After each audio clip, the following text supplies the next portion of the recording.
tal? ¿Cómo están, queridas ratonas y queridos ratones de televisión? Mi nombre es Raquel Guerrero Viguri. Ay, ¿qué iba yo a decir? No sé, como que estoy un poco malita. Y bueno, les doy la bienvenida y las gracias por estar de nueva cuenta en este TV Podcast de La Ratona de TV. Que, bueno, si ustedes no tienen mucha idea de lo que se trata, esto es un espacio para poder platicar, reflexionar y comentar cosas acerca de la televisión desde un sentido, bueno, pues no, ni siquiera periodístico, oigan, porque yo tengo como muy malitos mis conceptos del periodismo, pero sí desde el lugar que yo sé, que es yéndome como a las bases de los libros, de los académicos, y también, bueno, pues tomando en cuenta las notas y las cosas que van surgiendo con determinados fenómenos, cómo va a ser el tema de lo que vamos a platicar el día de hoy. Pero bueno, pues estamos aquí en este podcast que ya rebasa, creo que el número 30, no sé si ya es 30, 31, ya estoy muy confundida, les digo que ando muy malita de mis ideas, pero ando malita, van a oírme como la voz otra vez interesante. Creo que es la segunda vez en el año que me enfermo y aquí sí ya se avecina una muy bonita infección de garganta, así que quise hacer este podcast antes de que la infección u alguna otra circunstancia me tire en la cama, que espero que no sea el caso. Pero la verdad es que ando con niveles de estrés interesantes. He tenido mucho que hacer, afortunadamente. He descuidado un poquito esta área laboral, pero bueno, pues tengo otros emprendimientos que me andan demandando peor que si tuviera yo hijos. Entonces, bueno, pues esto es una complicación tremenda. Y les cuento nada más como para introducir al tema que yo tenía considerado para este TV Podcast de esta ocasión. Hablar de algo que eventualmente sí voy a retomar, que es cómo ahora la televisión está tomando en cuenta a este sector de la población en el que yo me incluyo y me inserto felizmente, que a lo mejor estamos posponiendo el asunto de tener hijos y lo estamos sustituyendo por tener mascotas que a lo mejor algunos humanizan, algunos otros no. Yo en mi caso no me gusta y mis mascotas no me lo han permitido tampoco, pero sí que estamos como más pendientes del cuidado y de las atenciones para su bienestar, ¿no? Son parte de nuestra familia y la televisión está tomando esto en cuenta. Ya lo había yo posteado en el Instagram y todo. Estaba yo viendo y haciendo mi scouting y tomando mis notas, cuando al día siguiente aparece la triste noticia de que Netflix estaba anunciando en el mismo mes en el que había estrenado su segunda temporada la cancelación de la serie de Sense8, que bueno, pues es una serie que desde que apareció pues tenía como muchas expectativas, se planteó como una serie y me incomoda un poco la palabra pretensión, pero sí tenía un cierto grado de pretensión que según yo cumplió muy bien, ¿no? O sea, sí te prometían una gran serie y te daban una gran serie, ¿no? Aquí sí no es decir pretensión en un asunto con una connotación negativa, al contrario, ¿no? Y bueno, todo esto causó mucho enojo. Yo traté como de ser muy prudente en mis comentarios, aunque mi reflexión, si es que ustedes la leyeron, pues sí, es como tratar de entender ahora cómo son los movimientos de Netflix ante series que, como en este caso, resulta que son lo suficientemente populares como para que la compañía empiece a replantearse algunas cosas. Y esto me orilló, bueno, además de un comentario de uno de ustedes que amablemente me sigue y que siempre es muy generoso con sus comentarios. Entonces me puso, espero tu TV podcast al respecto. Y por supuesto que sí, créanme, de verdad que yo había tenido, creo que se los he dicho desde hace varios podcasts, no es que me parezca que Netflix sea lo ideal, pero Netflix es un buen parámetro para hablar de muchas cosas. Y yo quería hacer, por ejemplo, un podcast especial de las 13 razones, pero no, creo que este es el momento y la coyuntura ideal para hablar de Netflix como un gran fenómeno de esta cultura divergente en la que estamos, ¿no? Que implica esta divergencia cultural, perdón, que implica pues muchísimas cosas en el sentido tecnológico, en el sentido económico, en el sentido cultural, en el sentido social, en el sentido de la apropiación de contenidos. Hay muchas cosas que replantearse y buscando información y buscando textos que me pudieran dar un parámetro. me fui acercando. Yo soy muy amiga, o digamos soy como muy cercana a una corriente que habla sobre estudiar estos fenómenos de la comunicación a partir de estos factores que median, se llama, bueno, entre otras cosas, estas mediaciones que hay antes de llegar a un fenómeno, o para, digamos, redondear la comprensión de un fenómeno que surge desde los medios de comunicación, porque hay muchas cosas alrededor. Y una de las teorías que más cercanas están a esto, entre otras cosas, o por lo menos una con la que yo estoy un poco más familiarizada, es la economía política de la comunicación, ¿no? En donde por principio, bueno, pues se parte de la idea no de abandonar a las audiencias o el entendimiento de las audiencias, sino de cómo también estos factores desde el origen, desde todos los factores que surgen de quién produce estos... ¿Quién le empieza a dar un sentido a todos estos contenidos? ¿Desde dónde viene hasta dónde se recibe todo esto como parte importante para los estudios de las audiencias? Que digamos hay otra línea de comunicación que las estudia, pero que sí ameritan ser tomadas en cuenta. Y hay muchísimas cosas, o sea, me fui a esos textos, me fui evidentemente a los textos de Henry Jenkins, porque este hombre que ha sabido ponerle muchos nombres a cosas que a lo mejor antes estaban en una nebulosa, tiene un libro muy interesante en donde habla del fenómeno de los fans. No nada más es hablar de audiencias activas, sino de fanáticos que tienen una acción, que son agentes de cambio de pronto y que tienen un sentido de apropiación muy interesante con todos estos sentidos culturales, y que dentro de estas apropiaciones, bueno, tienen acciones y movimiento muy interesante. Y la verdad es que implica hablar de muchas cosas, porque es por una parte hablar de Sense8 como un fenómeno, pero también creo yo, y creo que va a ser más completo o más enriquecedor, si es que no suena muy pretencioso este TV Podcast, hablar de Netflix como un todo, que ha tenido un interesante paso por nuestras vidas, y que creo que sí es importante ir analizando esto, porque es lo que estamos viviendo y porque no nada más se trata de todo lo que está pasando en cuanto a sus estrenos, en cuanto a sus movimientos, sino entenderla como quizás algo que apareció siendo una especie de contracultura, siendo una especie de antítesis de aquello que ya era lo tradicional, como la televisión tal como la conocemos, el broadcasting, ¿no?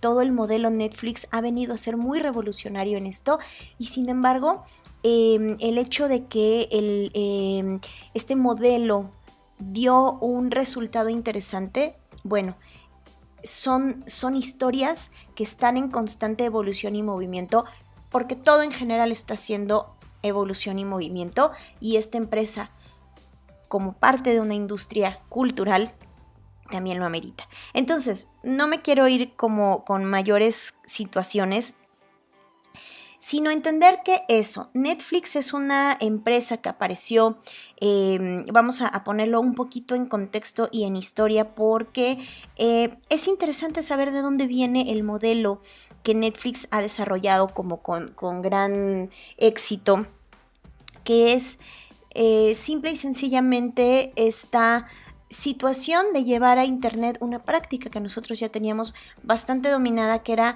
la renta de películas, VHS o luego los DVDs, ¿no? Netflix empezó como una suerte de Blockbuster o de Videocentro, pero cuya sede era el internet. Uno podía ir rentando películas directamente desde el internet en Estados Unidos. Y de pronto fueron implementando poco a poco como sistemas para el envío de estas cintas, porque había un stock físico, evidentemente. Y entonces, bueno, se fueron implementando en internet, en la gran época dorada del internet de su nacimiento, que fueron los principios de los 2000. Pues fueron implementando estas medidas y empezaron a poco los creadores de este concepto, se empezaron a dar cuenta de cómo podían poco a poco ir yendo de la mano con determinadas empresas de distribución, ¿no? En este caso, con las grandes cadenas de Hollywood que se dedican a la distribución de estos contenidos. Poco a poco, al ver la buena acogida que tenían al respecto de esto de poder hacer tu orden en línea y de que te lo llevaban y entonces cómo regresarlo, etcétera, empezaron a armarse de un buen stock y empezaron a tener una buena relación con estas compañías que creaban, sobre todo con las compañías cinematográficas.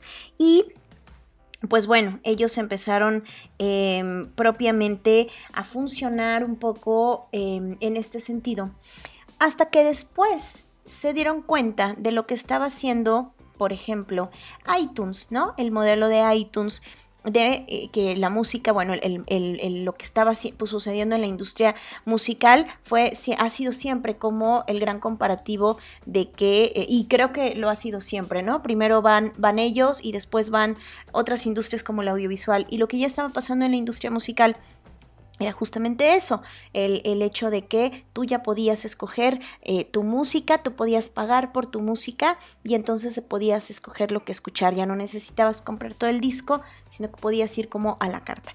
Y entonces bajo esos esquemas que empezaron a llegar con iTunes y después con YouTube, fue que los creadores de Netflix empezaron, dentro de muchas otras cosas, a, ¿cómo se llama?, a funcionar y a replantearse cómo podían ir creciendo su empresa, ya no nada más hacia un sentido de distribución, sino también eventualmente de creación. Estamos hablando que Netflix como industria aparece como industria de alquiler de videos, entra en 1997 en los Estados Unidos, pero fue hasta hace 10 años, hasta el año 2007, que ya le entran al asunto del streaming, ¿no? Que ya empiezan a compartir a poner, digamos, a la renta contenidos, pero que estaban ya no físicamente colocados en un anaquel, sino en una nube, y la gente ya podía pagar por estos contenidos que podías descargar. Entonces, bueno, esto es básicamente como una historia muy, muy breve de lo que ha sido Netflix y cómo a partir de que ellos aparecen en 2007, hace 10 años, como una industria, o bueno, como una opción que maneja el streaming, fue hasta hasta el 2011 que empiezan a plantearse otras maneras de operar, y es cuando comienzan a replantearse el punto de ser también productoras de contenido, porque muy poco después apareció House of Cards y de pronto, bueno, es lo que todos empezamos a conocer, ¿no?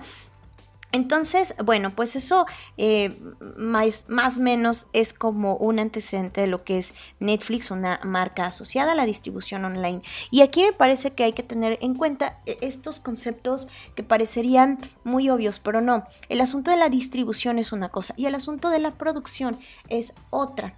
Y en los momentos que estamos viviendo en la actualidad, todo lo que implica la aparición de las nuevas tecnologías están haciendo que evidentemente el broadcasting o este sistema de generación de contenidos como antes lo conocíamos esté tambaleando muy duro, porque ahora una de las vertientes que tiene esta convergencia cultural es el asunto de poder compartir y de ser co-creadores, ¿no? Es decir, que ya hay coproducciones, ya se está funcionando bajo estos sistemas, y entonces ya una empresa no tiene todo el poder ni económico, ni quizás la capacidad de producción, porque hay otros costos que se abaten, y entonces están prefiriendo optar por estos sistemas de coproducción en donde hay otras empresas que eventualmente ponen a lo mejor mano de obra, o que ponen otro tipo de talentos, y unos ponen la producción, otros ponen la ventana, ¿no? Ofrecen la distribución, y entonces así es como cualquier contenido puede verse. A lo mejor lo que pasaba con las telenovelas de Argos solita, en sus inicios sobre todo, pues a lo mejor era muy difícil que la gente conociera a Argos, pero se toparon con coyuntura de poder trabajar de la mano de Televisión Azteca en ese momento, y entonces unos ponían todo el asunto de la producción y otros ponían el esfuerzo en la distribución para que estos contenidos pudieran verse en varias partes de Latinoamérica y fueran más conocidos. Por ahí va el asunto, ¿no? Y entonces esto sucede, y esto es importante plantearlo porque Netflix empezó siendo únicamente distribuidora, ¿no? Es decir, pensemos en un Blockbuster, pensemos en una tienda de videos, ellos solo alquilaban, hasta que toman la decisión de que no nada más empiezan a hacerse de un acervo en el que tienen que pagar, por supuesto que se pagan derechos para poder comercializar con ello, sino que también empiezan a ser generadores de su propio contenido. Y es ahí, creo, donde empieza como la situación interesante. En un artículo que encontré, en un texto que encontré, que escribe una mujer, una investigadora española, que por cierto, en serio, ardo en envidia de toda la producción que hay en España alrededor de la televisión. Estoy muy molesta porque en México realmente, no sé por qué los asuntos de los estudios de televisión se pasan como si no tuvieran importancia. Pero bueno, olvidemos eso, mis tripas ahorita los vamos a guardar. Este texto habla de determinados puntos sobre, bueno, este modelo de negocios que tiene Netflix como tal, porque eso es lo importante, entender que Netflix y centrarnos en que Netflix es, antes que otra cosa, un negocio. Y antes de poder hablar de apropiación de contenidos y de reelaboración de sentidos y de muchas otras cosas que trae consigo, es importante insertar, y por eso introduje en el asunto de la economía política, porque es primero importante insertarlo como lo que es y en el ecosistema en el que está Netflix, ¿no? Y en este caso es un negocio. Es un negocio que encuentra una forma, una beta de oportunidad y que gira en torno, entre otras cosas, a la demanda, ¿no? Es decir, ellos tenían esta manera de entender la recepción desde lo que estaba sucediendo ya en YouTube, desde lo que ya empezaba a pasar con iTunes y quizás en el nacimiento de Spotify. Y entonces empieza a generar un modelo de negocios en el cual cobraban una suscripción mensual por básicamente tener acceso a todo su acervo, y en este caso, bueno, la forma en la que ellos fijan el costo o fijaban el costo tenía que ver con la calidad, por ejemplo, de las producciones que estaban adquiriendo, ¿no? Si ya estaban por ejemplo, en alta definición, y qué tanto eran accesibles algunos contenidos a distintos dispositivos. Entonces, bueno, parte de su modelo de negocios gira en torno también a ir ya participando, lo que decíamos antes, de manera directa en la producción de determinadas series, que bueno, evidentemente es coproducción también. Aquí hay muchas productoras involucradas que están poniendo todo esto que les digo, y Netflix está funcionando como alguien que le entra con lana, pero que también le entra con la distribución, con la manera en la que pueden tenerse muchas ventanas para llegar a estos contenidos. Y bueno, muy similar quizás a lo que ya estaba pasando o lo que empieza a pasar también con HBO, que creo que HBO también es importante entenderlo desde esa perspectiva, ¿no? HBO lo mismo le pasó, dejó de ser un canal de cable dedicado a transmitir únicamente series, bueno, películas más bien, para ser en algún momento, en el caso de Oz y después con The Sopranos, empezó a ser generadora de contenidos y de pronto ha sido imparable. Son cosas que se parecen. Y bueno, evidentemente lo que empieza a hacer con la aparición de series que esta situación como disruptiva que le llaman, de ponerte una serie y de no nada más tenerte ahí sentado cada semana viéndola, sino que ya te presentan toda una temporada completa para que tú la veas cuando quieras. Eso es parte de su modelo de negocios y ha sido como parte de su gran gancho.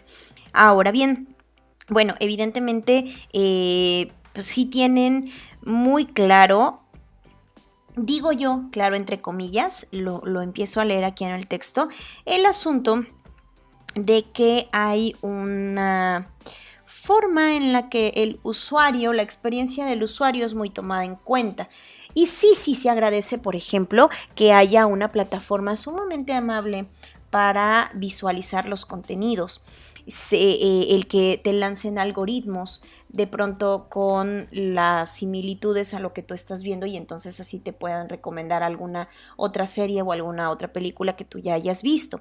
La experiencia del usuario y la capacidad de tenerlo todo de manera muy fácil es algo que Netflix ha cuidado y que evidentemente esto también le da le propicia una ¿cómo se llama? Una competencia importante, a diferencia, por ejemplo, de Blim, que yo me he quejado mucho de la plataforma de Blim, que puede tener buenos contenidos, pero la verdad es que técnicamente está fatal. Y evidentemente, invertir en eso que nosotros vemos y navegamos de manera tan amable les genera a ellos también grandes costos, pero evidentemente también les ingresa nuevos suscriptores, que en este caso estamos hablando de usuarios-suscriptores, porque tú estás pagando. Entonces, por ahí va también el asunto de tratar de entender hasta dónde Netflix nos entiende como usuarios y hasta dónde nos entiende como suscriptores, que creo que dentro de todo es parte de las decisiones que hemos estado viendo. Y bueno, este textito está muy interesante y evidentemente una de las cosas que también destaca aquí es una estrategia de internacionalización que tiene Netflix y que nos va apuntando al tema de Sense8 y que implica el poder hacer producciones de manera regional que tengan una oportunidad de distribución global. Y entonces con esto también se rompen muchos parámetros de lo que eran las grandes industrias antes. O sea, podíamos ver que las telenovelas de Televisa llegaban a Europa y llegaban a lugares insospechados, pero bueno, pues había toda una labor, ¿no?, de hacer convenios, de cómo es que llegaba la señal de Televisa o cómo es que se hacía la compra y venta de estos contenidos, que en parte, bueno, pues fue el gran negocio de la era de los 80s para empresas como precisamente la Mexicana, como Globo en Brasil, etc. Y bueno, aquí el proceso de internacionalización implica la regionalización, ¿no? Como lo local casi siempre es una situación importantísima para un impacto internacional, ¿no? Lo local contra lo global, que en este caso se unen en un término parecido a lo local, y entonces la regionalización, el poder hacer series como en México, que Club de Cuervos, ¿no?, el hacerlo a nivel Latinoamérica como Narcos, que ya implica a varios países más, lo que se ha hecho en Francia, lo que acaba de pasar con las chicas del cable en España, es decir, nos están dando probaditas del mundo, ¿no? Ya teníamos The Crown en Inglaterra, entonces nos están dando probaditas del mundo gracias a esta capacidad que ellos tienen de distribución y de que todos podamos conocer un poco más de todo esto. Bueno, eso es en el sentido más o menos de lo que habla el texto, y ya nada más una cita interesante que me parece que puede ir abriendo más el tema. Y creo que me voy a echar un podcast un poco largo, perdónenme.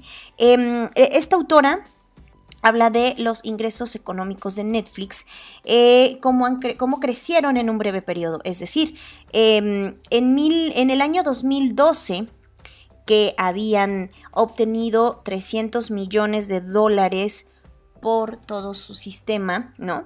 En 2012, recordemos, 2011, 2012 es cuando entran ya a la producción, y se calcula, o según los datos que tiene la autora, que en el año 2014, y bueno, más bien citan a Netflix, estos son datos que Netflix proporcionó, pasó de $300 millones a $1,481 millones como ingreso por todo lo que estaba pasando. Bueno, si bien evidentemente estamos hablando de alguien que está marcando la pauta de los contenidos, como les repito, esto no nos está hablando de un modelo que pueda prevalecer, y lo estamos viendo con las empresas mediáticas tradicionales. Los modelos de negocios se mueven y se tienen que poner en una constante evolución, porque los cambios lo exigen así, los cambios de vida, los cambios que estamos viviendo. Y Netflix, aunque ha tenido un éxito, pues sí, un éxito tremendo, digamos que desde el 2011, 2012 para acá, hace 5 años, no podemos hablar de que su éxito va a ser para siempre, ni que se va a quedar estático y va a ser el modelo de negocios que se va a implementar ya en todo lo que se hace, porque no, porque ellos también están entendiendo que tienen que ir de la mano con las cosas que están pasando. Y esto implica, otra vez, el que nosotros también como audiencia reconozcamos que es una industria. Y como industria está sujeto a todas estas cosas. Ahora, ¿por qué les digo esto? Porque evidentemente, bueno, pues entonces nos amanecemos con la noticia el 1 de junio que van a cancelar Netflix después de 23 episodios, que es una serie, si ustedes no la han visto, bueno, Sense8 es una serie bastante complicada en cuanto a su producción, es producida por las ahora hermanas Wachowski, antes eran hombres, fueron entre otras cosas los creadores de todo el concepto de las películas de Matrix, que eran bastante revolucionarios y que generaron muchas cosas, entre ellos una fidelidad impresionante por sus fans, que les ha permitido toda una suerte de transmedia muy interesante, hasta el punto en que se está hablando de que se va a volver a hacer en estos tiempos, o sea, se va a adaptar Matrix a los tiempos actuales. No estoy muy segura si esto vaya a funcionar o no, pero bueno, ellas son las creadoras, ahora ellas, y habían metido este proyecto a Netflix de Sense8, que es una serie en donde se involucran 8 personajes que viven en distintas ciudades, en distintos países, y la historia se iba ligando a partir de una cuestión como telepática entre estos 8 personajes que tenían un entramado en común. Entonces, bueno, pues se estaba hablando de que Sense8 tenía un presupuesto de $9 millones y de que, entre otras cosas, por eso es que se estaba cancelando la serie, porque por capítulo había un costo de $9 millones y que, bueno, pues quizás era mucho, y que así como otras series como The Get Down o como Marco Polo, que también ya la habían cancelado, bueno, pues esto pasó y los fans se pusieron sumamente enojados, ¿no? Había un elenco que iba de México, bueno, evidentemente Estados Unidos, estaba involucrado México, estaba involucrado Islandia, está involucrado India, está involucrado Corea, está involucrado una parte de África, Alemania. Entonces, bueno, pues era más bien un planteamiento lo suficientemente global de estos 8 personajes interconectados que podían darnos no nada más una gran oportunidad de aprender o de ir siguiendo una trama desde tantas perspectivas, sino que evidentemente el asunto de sus productoras iban forzosamente a tocar temas poco tocados o con muy distinta sensibilidad, mucho más abierta a temas como evidentemente la transexualidad, es decir, el cambio de un hombre a una mujer, de una mujer a un hombre, ¿no? En este caso fue de un hombre a una mujer, uno de los personajes es así, y otro de los personajes que es abiertamente gay, ¿no? O sea, había de todo, y la verdad es que quizás, por lo menos a mí, en lo que a mí toca, nunca me pareció ofensiva la manera en la que la narrativa nos iba llevando a todo esto, que nos permite ver algo súper incluyente, porque hablamos desde cotos de pobreza, de riqueza, de desigualdades emocionales, de desigualdades económicas, de desigualdades sexuales, por decirlo así. Entonces, se convirtió en una serie sumamente interesante al respecto, y el hecho de que se haya cancelado, como insisto, como Marco Polo, como The Get Down, es súper interesante porque esta es la primera vez que se entiende que una cancelación de Netflix genera todo el movimiento que está generando en este momento y que sigue generándose, ¿no? Aquí estamos hablando no de contenidos que van y vienen, ¿no? Porque no es nuevo el asunto de que Netflix esté cancelando series. Ya había cancelado Hemlock Grove, había cancelado también, bueno, como ya les había yo dicho, Marco Polo, que Marco Polo era una serie padrísima, pero una serie carísima, ¿no? Que les costó más de $90 millones y que implicaba más de 400 personas para que por lo menos construyeran las escenografías que nos llevaban a estos tiempos remotos. Bloodline también se canceló y que nada más tuvo 3 temporadas, de Get Down, y bueno, pues así han tenido. Pero es interesante porque si bien han sido pocas las cancelaciones, de pronto Netflix pasó de ser un productor, un distribuidor, a ser un productor que en este momento, o por lo menos hasta hace algunos meses, tenía la perspectiva de que este año iban a estrenar por lo menos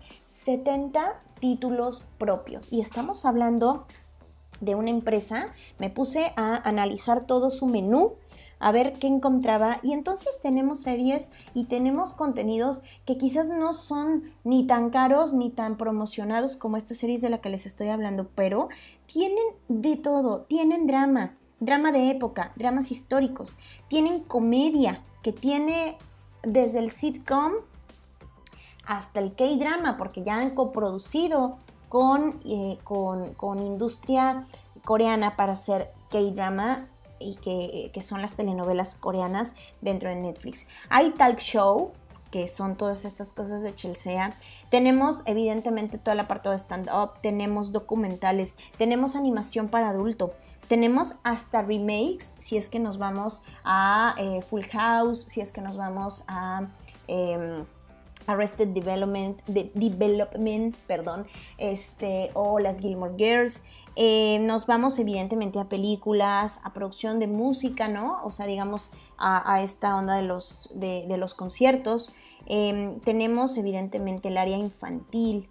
Tenemos hasta cosas con contenido deportivo, como esto que no funcionó muy bien, donde estuvo Inner Science, que era una producción de Sylvester Stallone, si no mal recuerdo. Y evidentemente en todo esto tenemos un reconocimiento de grupos sociales, de grupos raciales, de grupos de edad, ¿no? Tenemos el caso en donde podemos estar hablando de Sense8, pero donde también podemos ver a Jane Fonda con una serie que iba enfocada a un sector de la tercera edad súper olvidado. Tenemos a Marvel, ¿no?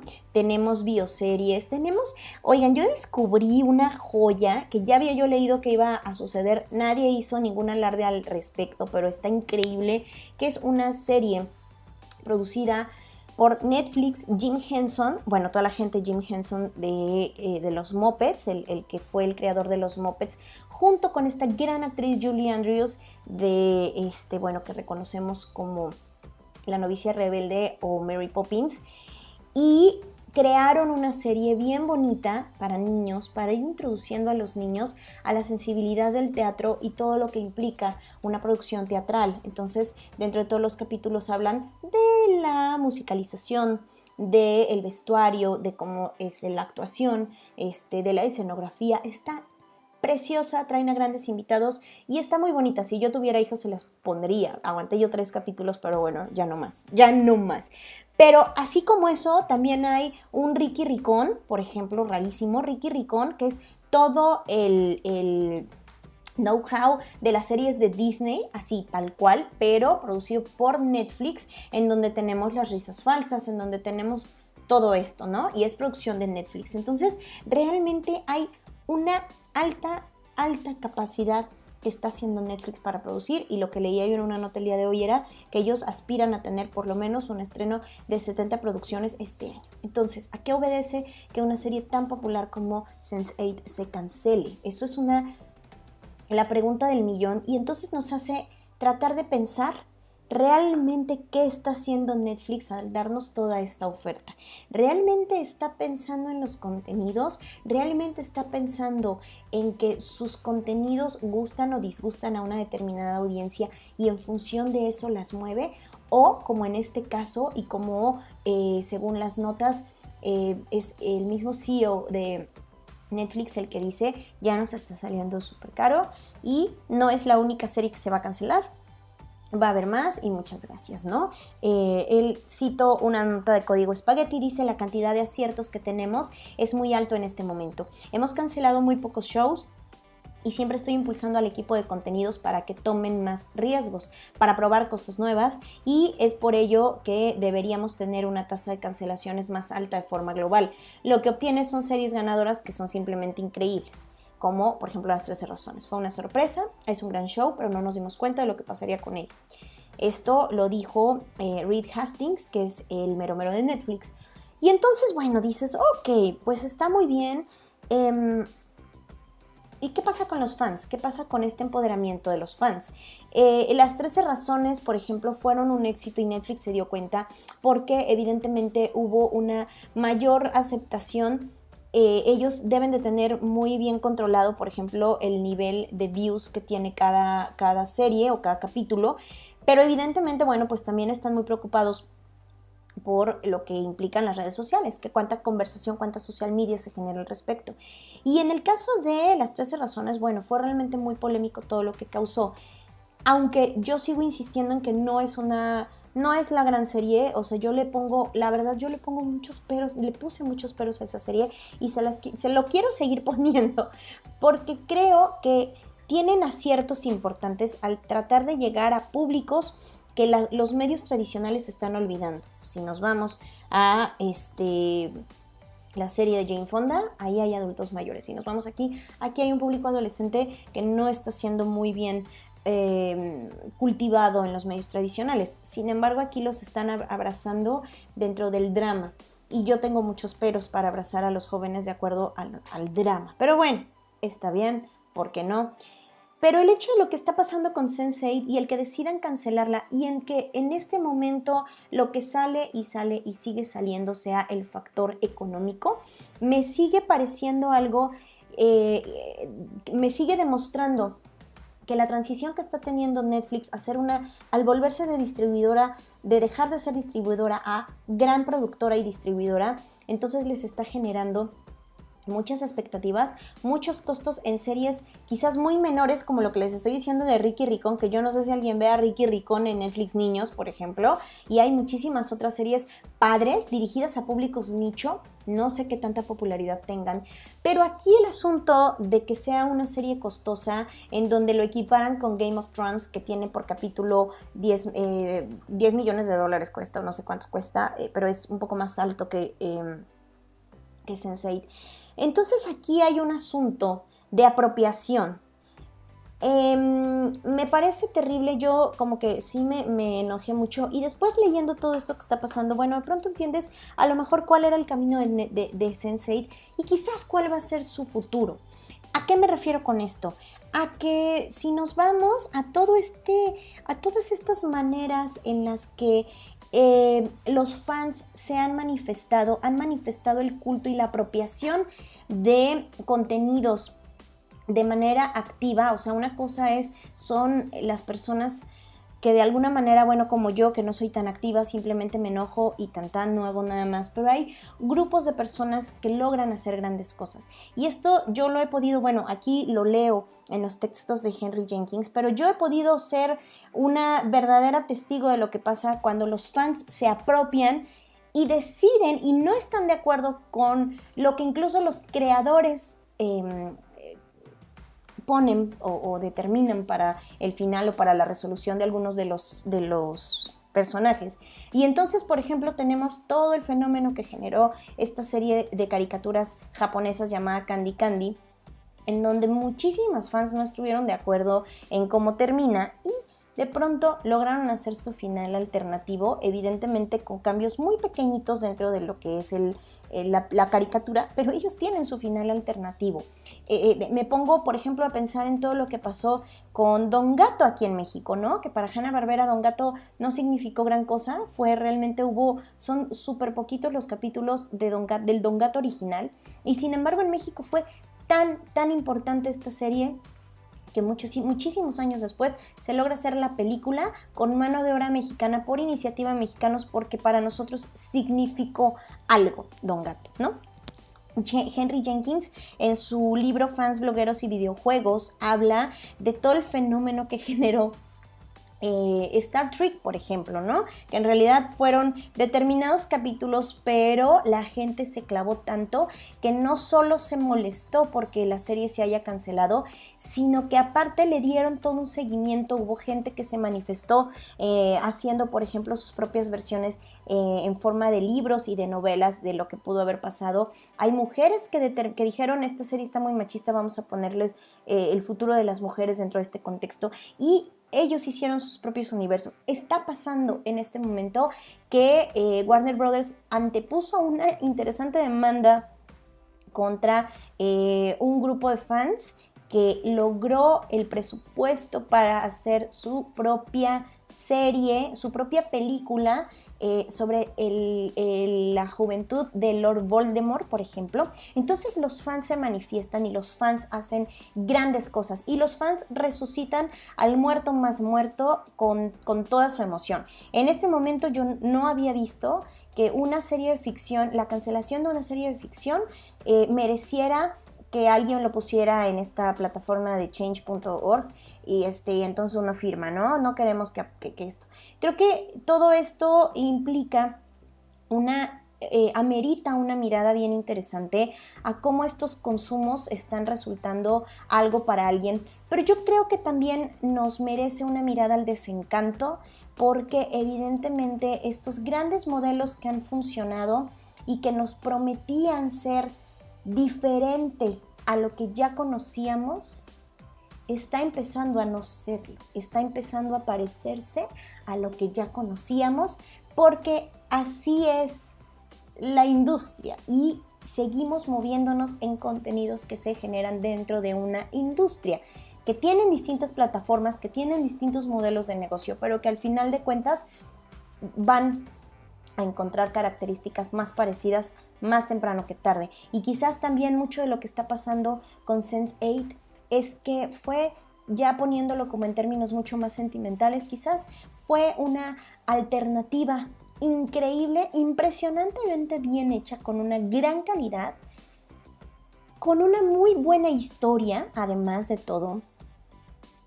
Pero fue como una esperanza de algo que yo creo que está condenado a ser una serie de culto y que a que muchos dentro de algunos años que aparezca una plataforma alternativa a Netflix lo va a rescatar y así vamos a seguir, porque así está siendo, ¿no? Creo yo, sin ser pitoniza ni nada por el estilo, que algo así va a pasar, porque Netflix tiene un lugar importante en la historia del entretenimiento, es un gran paradigma, pero evidentemente está inmersa en un asunto industrial. Entonces, si quiere seguir atendiendo a tanto público, va a tener que optar por dos cosas: o eleva el costo de sus suscripciones, que generaría también una gran controversia, o simplemente toma decisiones como estas. ¿Por qué no agarra otras series menos relevantes para la gente? No lo sé, pero tocaron Sense8 y creo que el hecho de que la gente se manifieste y el hecho de que la gente esté haciendo activo un enojo y una protesta que no sabemos a dónde va a llegar, amerita muchas miradas, y creo que entender el fenómeno en general, el fenómeno de qué es Netflix, de cuál es el contenido ofrecido y de cuál ha sido la apropiación de los fans a este contenido y su reacción ante la noticia de su cancelación, de verdad amerita muchas miradas académicas, muchas miradas de reflexión, mucha investigación, pero también mucha plática, pero también mucha lectura para entender el fenómeno desde sus justas dimensiones, y no solamente decir Netflix nos decepciona, o Netflix creíamos en ti, o Netflix te seguimos amando porque eres el único. No, hay que entenderlo, y quizás imaginemos un futuro en el que Sense8 podamos verlo como una opción dentro de la televisión normal, porque de pronto quizás también así sea, ¿no?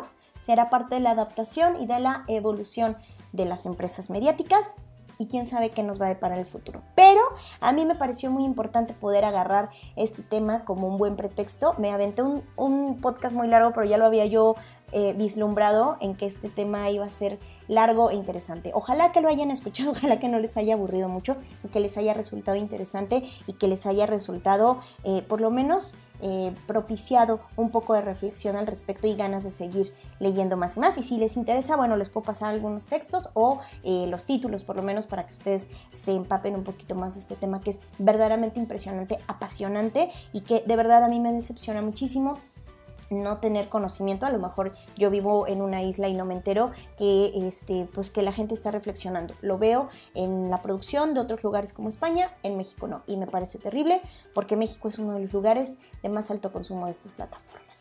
Así que bueno, pues este fue el TV Podcast del día de hoy. Me equivoqué poquito, yay.